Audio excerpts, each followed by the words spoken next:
আসসালামু আলাইকুম বন্ধুরা, আজকে আমি আপনাদেরকে দেখাবো হাইব্রিড উচ্চ ফলনশীল লটকন ছোট এবং বড় চারার মধ্যে কি পার্থক্য থাকে। যে এটা হচ্ছে একটা উচ্চ ফলনশীল হাইব্রিড ছোট লটকন চারা গাছ। এই ধরনের লটকন চারা গাছ থেকে কিন্তু ফল আসবে 4 থেকে 5 বছর সময় নেবে। কেন সময় নেবে? মানে লটকনটা ফলে কাঠ থেকে। যদি একটা গাছের কাঠ পরিপূর্ণ না হয় তাহলে কিন্তু আপনারা সেই গাছ থেকে সহজে ফল পাবেন না। ছোট চারাগুলো রোপণ করবেন না।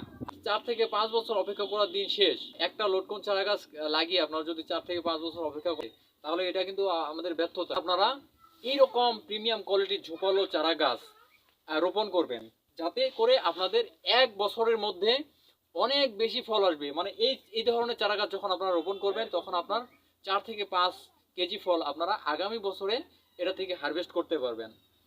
এই গাছের কিন্তু কাঠ পরিপূর্ণ হয়ে গেছে, 5 বছরের মতো এটার বয়স।